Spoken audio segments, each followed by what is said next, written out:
Professor Shanly, Ahmed മാഷിന്റെ കൂടെയാണോ നിൽക്കുന്നത് അതോ വിദ്യാസാഗറിനോടൊപ്പമാണോ നിൽക്കുന്നത്? അഹമ്മദ് മാഷ് പറഞ്ഞ കാര്യത്തിന്റെ അകത്ത് ഫാക്ച്വൽ എറേഴ്സ് ഉണ്ട്. ആ ഫാക്ച്വൽ എറർ എന്താണെന്ന് ചോദിച്ചാൽ, അവിടെ വെച്ചിരുന്ന ബോംബ് എന്ന് പറയുന്നത് ഒരേ സമയത്ത് അതൊരു രാഷ്ട്രീയ കൊട്ടേഷനും ഒരു മതപരമായ കൊട്ടേഷനും ആയിരുന്നു. അതായത് മറ്റുള്ള ആൾക്കാരെ കൊല്ലുക എന്നുള്ള ജിഹാദി ടെററിന്റെ ഉദ്ദേശം ഉണ്ടായിരുന്നു. BJP-യുടെ ലീഡറിനെ ശ്രീ അദ്വാനിജിയെ ആൾക്കാരെ എലിമിനേറ്റ് ചെയ്യുക എന്നുള്ള കോൺഗ്രസിന്റെയും DMK-യുടെയും പൊളിറ്റിക്കൽ കൊട്ടേഷനും അതിൻ്റെ അകത്തുണ്ട്. ഇത് രണ്ടിന്റെയും ഒരു കൾമിനേഷൻ ആണ് അവിടെ നടന്നത്. അവർക്ക് എന്താ, അദ്വാനിജി ഭാഗ്യം കൊണ്ട് രക്ഷപ്പെടുകയാണ് ചെയ്തത്. അദ്ദേഹത്തിന്റെ ഫ്ലൈറ്റ് ലേറ്റ് ആയി, അതുപോലെ തന്നെ ഹെലികോപ്റ്ററും മറ്റ് ട്രാൻസ്പോർട്ടേഷൻ മെത്തേഡ്സ് ലേറ്റ് ആയത് കാരണം മാത്രമാണ് അദ്വാനിജി ഇന്നും ജീവിച്ചിരിക്കുന്നത്, അല്ലെങ്കിൽ ആദ്യം ഇന്ന് രക്ഷപ്പെട്ടത്. അത് കൃത്യമായ ഒരു കൊട്ടേഷൻ തന്നെയായിരുന്നു, അതിന് യാതൊരു തർക്കവുമില്ല. മതപരമായി അവിടെ, അതായത് DMK-യും കോൺഗ്രസും കമ്മ്യൂണിസ്റ്റും ജിഹാദിയൊക്കെ അടങ്ങുന്ന ആ UPA മാഫിയയ്ക്ക് അധികാരം തിരിച്ചു കിട്ടിയപ്പോൾ അതിന്റെ ഒരു പവർ അവിടെ വളർന്നു വരുന്ന BJP-യോടും ADMK-യോടും മറ്റു ഹിന്ദുത്വ ശക്തികളോടും കാണിച്ച് നിങ്ങളെ ഞങ്ങൾ അങ്ങ് പൂശിക്കളയും എന്നുള്ള രീതിയിലുള്ള ഒരു കാര്യം അവിടെ ഉണ്ടായിരുന്നു. അപ്പൊ മാത്രമല്ല, ഇപ്പൊ ഇന്ന് ഇയാളുടെ ശവോടക്ക ഇതുപോലെ അനുവദിച്ചില്ലെങ്കിൽ നിങ്ങളൊന്ന് ആലോചിച്ച് നോക്കിയേ, ഇതിലെ പ്രതികൾ ആരെങ്കിലും മൊഴി കൊടുക്കുകയാണ്. DMK-യും കോൺഗ്രസും പറഞ്ഞിട്ടാണ് ഞങ്ങൾ 98-ൽ ബോംബ് പൊട്ടിച്ചെന്ന് ഈ പ്രതികൾ ആരെങ്കിലും മൊഴി കൊടുത്താൽ, സത്യം പറഞ്ഞാൽ എന്ത് സംഭവിക്കും? തീർത്തും നാറും. ഇന്ത്യ അലയൻസ് കംപ്ലീറ്റ് നാറും. അതുകൊണ്ട് വെറും ബ്ലാക്ക് മെയിലിംഗ് തന്നോണം, വേറെ വഴിയില്ല. തമിഴ്നാട് ഗവൺമെന്റിനോ ഇന്ത്യ അലയൻസിനോ വേറെ വഴിയില്ല. ഇന്ന് ഈ സ്റ്റേറ്റ് ഫ്യൂണറൽ ഇയാൾക്ക് കൊടുത്തില്ലെങ്കിൽ DMK-യുടെയും കോൺഗ്രസിന്റെയും ഒക്കെ വോട്ട് ബാങ്ക് കൂടിയല്ലേ പ്രൊഫസർ ഷാൻലി? വോട്ട് ബാങ്ക് മാത്രമല്ല, ജിഹാദി അത് കൃത്യമായിട്ട് വലിച്ചു റോഡിലിടും. ഈ കാര്യങ്ങൾ കംപ്ലീറ്റ് വലിച്ചു റോഡിലിടും.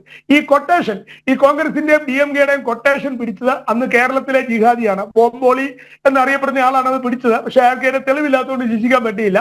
ബോംബോളിയാണ് ആ കൊട്ടേഷൻ പിടിച്ചത്. ഇതിന്റെ അകത്ത് കംപ്ലീറ്റ് കേരളത്തിൽ നിന്നുള്ള ജിഹാദികളാണ് ഇതിന്റെ ടെക്നിക്കലും ആയിട്ടുള്ള കാര്യങ്ങളെല്ലാം പ്രൊവൈഡ് ചെയ്തത്. പക്ഷെ അവരെയും പ്രോപ്പറായിട്ട് പിടിക്കാൻ പറ്റിയില്ല. ഈ സംഭവം കഴിഞ്ഞ് 3 മാസം കഴിഞ്ഞ് ഞാൻ ഇതില് കാരക്കലിനുള്ള ഒരു ട്രെയിനിൽ യാത്ര ചെയ്ത് കോയമ്പത്തൂർ ഇറങ്ങിയിട്ട്, എനിക്ക് ബാംഗ്ലൂരിനാണ് പോകേണ്ടത്, ഒരു 2 മണിക്കൂർ വ്യത്യാസമുണ്ട് ആ ട്രെയിനുമായിട്ട്. കോയമ്പത്തൂർ ഇറങ്ങി ഒരു ചായ കുടിച്ച് നിൽക്കുമ്പോൾ ഏകദേശം മോർണിംഗ് 4 മണിക്ക് ഇവിടുന്ന് വരുന്ന ഒരു ട്രെയിൻ, മലബാറിൽ നിന്ന് വരുന്ന ഒരു ലേറ്റ് ട്രെയിനിൽ വന്ന ഒരാളെ അവിടെ പോലീസ് പിടികൂടി. ആടുതാടി, വലത്തൊപ്പി, ടിപ്പിക്കൽ ജിഹാദി. അപ്പൊ നെറ്റിയിൽ അടയാളമുള്ള മൃഗം. അവനെ കൃത്യമായിട്ട് പിടികൂടിയിട്ട് പോലീസ് ഒരു അനൗൺസ്മെന്റ് മൈക്കിൽ കൂടെ നടത്തി കോയമ്പത്തൂർ റെയിൽവേ സ്റ്റേഷനിൽ. മലയാളം, ഇംഗ്ലീഷ്, ഹിന്ദി, തമിഴ് ഇത് അറിയുന്ന ആൾക്കാർ ആരെങ്കിലും ഉണ്ടെങ്കിൽ, ഈ 4 ഭാഷ ഒരുപോലെ അറിയാവുന്ന ആരെങ്കിലും ഉണ്ടെങ്കിൽ പെട്ടെന്ന് പോലീസിനെ സഹായിക്കണമെന്ന് പറയും. എനിക്ക് ട്രെയിൻ വരാൻ ഒരു മണിക്കൂർ കൂടെ സമയമുണ്ട് അവിടുന്ന് സ്റ്റാർട്ട് ചെയ്യാൻ. കുർള എക്സ്പ്രസ്, ബാംഗ്ലൂർക്കുള്ള വലിയ ബോംബെക്ക് പോകുന്ന ട്രെയിനാണത്. ആ സമയത്ത് അത് 5 മണിക്കാണ് പുറപ്പെടുന്നത്. ഞാൻ പറഞ്ഞു, ഞാൻ കോളേജിൽ വർക്ക് ചെയ്യുന്ന ആളാണ്, എനിക്ക് 4 ഭാഷ അറിയാം എന്ന് പറഞ്ഞു. പക്ഷെ പോലീസ് അല്ല പറഞ്ഞത്, മിലിറ്ററിയാണ്. മിലിറ്ററി ഒരുത്തനെ പിടിച്ചിട്ടുണ്ട്, ഈ ജിഹാദിയെ പിടിച്ചിട്ടുണ്ട്. അവരൊരു ഡയറി എൻ്റെ കയ്യിൽ തന്നിട്ട് പറഞ്ഞു, ഈ ഡയറിക്കകത്ത് ഈ 4 ഭാഷയിലും എഴുതിയിട്ടുണ്ട്. ഇയാളുടെ കയ്യിൽ നിന്ന് ഒരു താക്കോല്, ഒരു ബജാജ് ചേതക് എന്ന് പറയുന്ന ഒരു ബൈക്കിന്റെ, അന്നത്തെ കാലത്തുള്ളതാണ്, ഒരു ബൈക്കിന്റെ താക്കോലും ഉണ്ട്. അത് തീപ്പെട്ടിക്കകത്ത് വെച്ച് പൊതിഞ്ഞു വെച്ചിരിക്കുകയാണ്. ഇവനെ ഇങ്ങനെ ഇറങ്ങിയപ്പം സംശയകരമായ സാഹചര്യത്തിൽ പിടികൂടി. ഇവനൊന്നും പറയുന്നില്ല എന്ന് പറയുന്നു. ആകെ ഇവൻ 2-3 ഇടി കൊടുത്തപ്പോൾ മദ്രസ, ഏതോ ഒരു മദ്രസയുടെ പേര് പറഞ്ഞു, മലപ്പുറത്തുള്ള, അവിടെ പഠിക്കുന്നവനാണെന്ന് പറഞ്ഞു. കഷ്ടിച്ച് ഒരു 23-24 വയസ്സേ ഉള്ളൂ. അപ്പൊ ഈ ഇതിലെ കോഡഡ് ആയിട്ടുള്ള ലാംഗ്വേജിലാണ് എഴുതിയിരിക്കുന്നത്.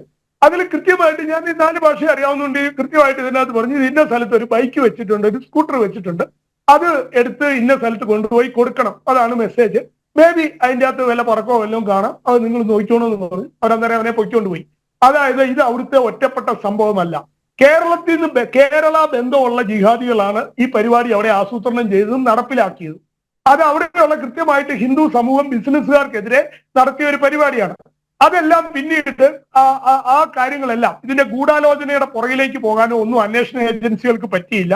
അത് കറക്റ്റായിട്ട് ചെയ്തിരുന്നെങ്കിൽ കേരളത്തിലെ ജിഹാദികളും കേരളത്തിലെ കുറെ രാഷ്ട്രീയക്കാരും, കോൺഗ്രസും കമ്മ്യൂണിസ്റ്റും DMK-യും ഒക്കെ അടങ്ങുന്ന രാഷ്ട്രീയക്കാരും കൂടെ അകത്തു പോയേനെ.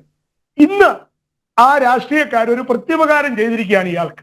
അല്ലെങ്കിൽ ഇയാളുടെ സൗജന്യത്തിലാണ്, ഈ മരിച്ചുപോയ ഭാഷയുടെ സൗജന്യത്തിലാണ് ഇന്ന് തമിഴ്നാട് ഗവൺമെന്റും ഇന്ത്യ അലയൻസും ഒക്കെ നിലനിൽക്കുന്നത്.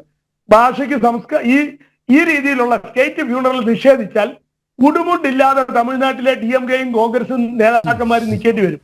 അവരുടെ മുഴുവൻ മുഖംമൂടി നിലത്ത് വീഴും. അതാണ് അവസ്ഥ.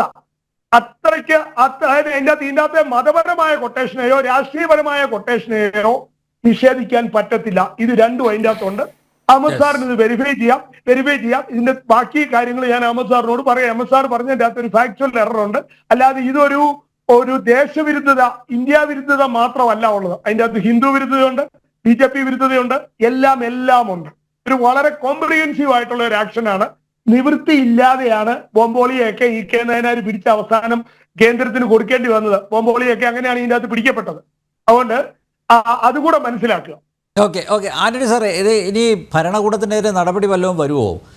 ജില്ലാ പോലീസ് സൂപ്രണ്ടിനെതിരെയോ അല്ലെങ്കിൽ ജില്ലാ കലക്ടർക്കെതിരെയോ ഉത്തരവാദപ്പെട്ടവർ ഇത് വളരെ ലാഘവത്തോടെ കണ്ടു എന്നതിൻ്റെ പേരിൽ കേന്ദ്രത്തിൽ നിന്ന് നടപടി വരാനുള്ള സാധ്യതയുണ്ടോ? അതായത് നമ്മുടെ സ്റ്റേറ്റ് രാഷ്ട്രീയമാണ് നമുക്കറിയാവുന്നത്. കാരണം തമിഴ്നാട് രാഷ്ട്രീയം എങ്ങനെയാണ് എന്നുള്ളതിനെ സംബന്ധിച്ച് നമുക്ക് അത്രയ്ക്ക് പരിജ്ഞാനം പോരാ. പിന്നെ ഇപ്പം ഈ പറഞ്ഞതനുസരിച്ച് ദേശവിരുദ്ധതയും ഈ പറഞ്ഞ തീവ്രവാദവും എല്ലാം ഇതിനകത്ത് ഉണ്ടെന്നുള്ളതാണ് എൻ്റെ ഒരു അഭിപ്രായം. പക്ഷേ കേരളവുമായി ബന്ധപ്പെട്ട് കിടക്കുന്ന ഒരു സ്ഥലം തന്നെയാണ് ഈ കോയമ്പത്തൂര്. കാരണം വളരെ ഞാൻ മുമ്പ് പറഞ്ഞതുപോലെ തന്നെ. അപ്പൊ ഇതിൽ ആരുടെ പേരിൽ നടപടി വരുമെന്നൊന്നും നമുക്ക് പറയാനൊക്കില്ല. കാരണം ഒരു ചൂണ്ടുപലകയാണ്.